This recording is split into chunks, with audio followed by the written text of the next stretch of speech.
सागर, पुढच्या आठवड्यात माझी लहान बहिणीचं लग्न आहे. त्यासाठी मला तिच्यासाठी सोन्याचे झुमके करायचे आहेत. त्यासाठी मला पैसे द्या. मला वाटते की आपण तिच्या लग्नासाठी काहीतरी छान वस्तू घ्यायला पाहिजे. त्यासाठी झुमके आपण करू. मुक्ता सागरला चहाचा कप देत असताना म्हणाली. तोपर्यंत धपाक असा आवाज आला. चहाचा कप खाली पडून फुटला. काय म्हणाली तू? सोन्याचा झुमका आणि ते पण तुझ्या बहिणीसाठी? अगं, तिची लायकी तर आहे का सोन्याचं झुमकं घालण्याची?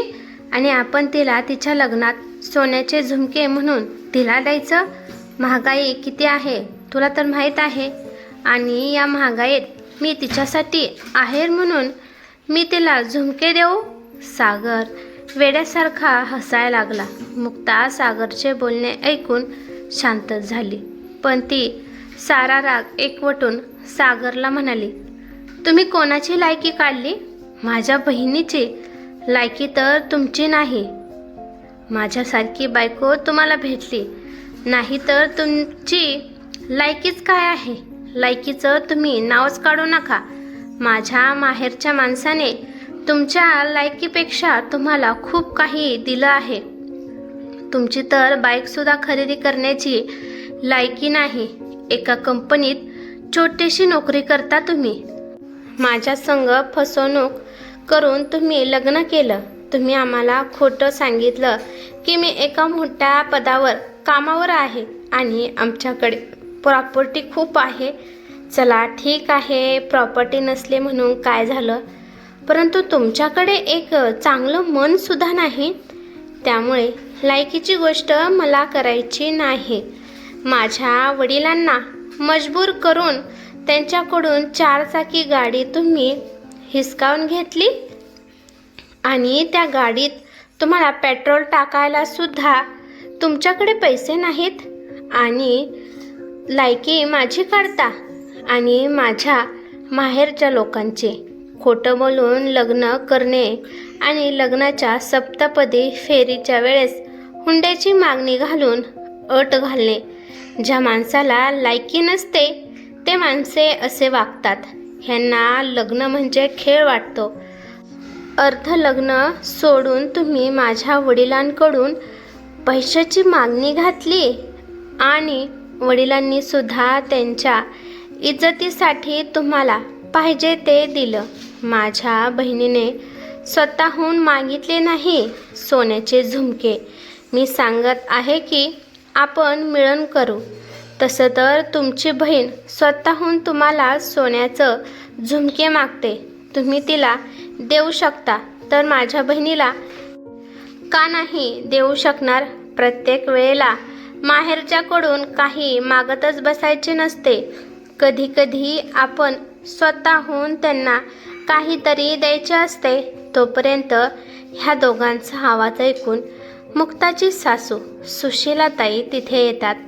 मुक्ता, तुला लाज वाटत नाही? तुझी जीभ आज लय चुरचूर चुरचूर चालत आहे. तुझी लायकी विसरू नको या घरामधली. आणि काय म्हणलीस? तुझ्या बापाने एवढे दिले म्हणून तुला त्याचा लय माज आहे? अगं, हे त्यांचं कर्तव्यच आहे. तुला ही गाडी, घर, भांडी देण्याचा यात नवीन काय आहे? प्रत्येक बाप आपल्या मुलीला हे सगळं देतच असतो. तशी आपल्या संस्कृतीची रीतच आहे. आम्ही पण आमच्या 2 मुलींसाठी हुंडा दिलाच आहे आणि ही खूप दिवसापासून चालत आलेली रीत आहे. सुशीलाबाई एकदम रागात मुक्तासोबत बोलत होत्या. हा आई, मुक्ताची खरंच लय जीभ चालायला लागली आहे. हिला मी हिच्या माहेरलाच सोडून येतो. 2-4 दिवस तिथे राहिली ना, मग हिचं डोकं जाग्यावर येईल. लय डोक्यावर चढायला लागली या. सागरने गलिच्छ शब्दात मुक्ताला म्हणाला. जेव्हापासून लग्न झालं आहे तेव्हापासून या घरात मला फक्त मानसिक आणि शारीरिकच छळ होत आहे. मी एवढे दिवस सहन केलं कारण का म्हणलं, लहान बहिणीचं लग्न चांगल्या घरात होईपर्यंत हा छळ सहन करत राहायचा. परंतु वाटलं होतं की सगळं व्यवस्थित होईल, पण तुमचं मला त्रास देणे दिवसेंदिवस जास्त होत चाललं आहे. तुम्ही आज फार माझी लायकीच काढली. सागरने आणि त्याच्या आईने तिला कानाचे झुमके बनवण्यासाठी पैसे दिले नाहीत.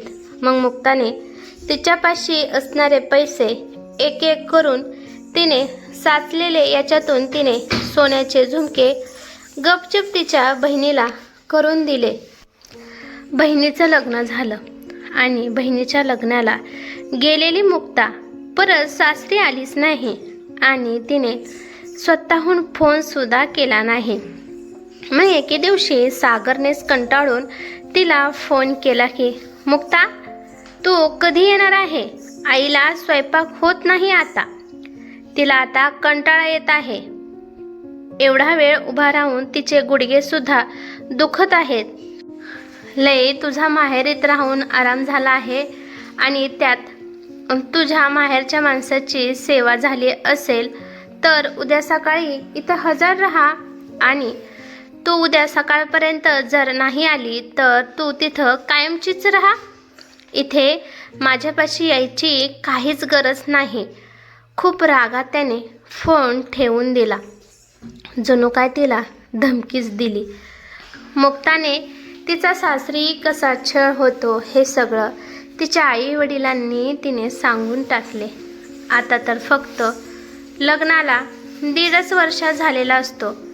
तिने तिच्या आई वडिलांना निर्णय सांगितला की मी सासरला जाणार नाही आणि त्या सागरपासून मला घटस्फोट पाहिजे असं तिने सांगितलं. आपल्या मुलीचं दुःख, तिचा छळ ऐकून तिच्या आई वडील पण मुक्ताच्या या निर्णयावर तिची साथ देतात. दुसऱ्या दिवशी मुक्ताने सागरला फोन केला आणि म्हणाली की मला तुझ्यासारख्या माणसासोबत मला राहायचं नाही, त्यामुळे मी घटस्फोटाचे पेपर तुला पाठवत आहे. हे ऐकून सागरला धक्काच बसला. काही दिवसानंतर सागरला घटस्फोटाचे पेपर मिळाले. 2-3 वर्षात त्या दोघांचा घटस्फोट झाला. मुक्ताने सागरकडून तिला लग्नाच्या वेळच्या गोष्टी दिल्या होत्या त्या सगळ्या तिने हिसकावून घेतल्या. मुक्ता शिकलेली होती, त्यामुळे या घटनातून बाहेर आल्यानंतर तिने नोकरी करण्याचा निर्णय घेतला. 2-3 ठिकाणी इंटरव्ह्यू देऊन एका ठिकाणी मुक्ताला जॉब भेटला आणि ती त्या कंपनीच्या मॅनेजर या पदावर जॉईन झाली. आणि योगायोगाने मुक्ताचा जिथे जॉब लागला होता तिथे सागरसुद्धा तिच्या हाताखाली काम करणारा होता. मॅनेजरच्या पदावर मुक्ताला बघून सागरला आश्चर्यच वाटले. पिऊन तिथे आला आणि म्हणाला की तुम्हाला मॅनेजर मॅमने तुम्हाला केबिनमध्ये बोलावलं आहे. सागर पण लगेचच गेला.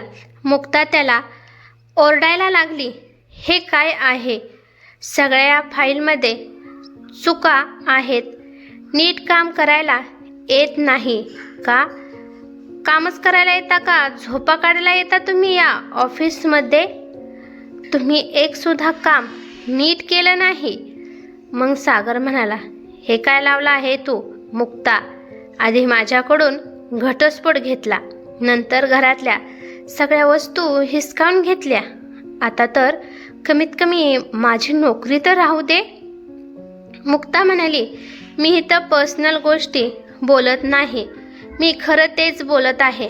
तुम्ही खूप चुका केल्या आहेत फाईलमध्ये, तुम्ही स्वतः बघू शकता. मुक्ताने त्या चुका ऑफिसच्या बॉसला दाखवल्या.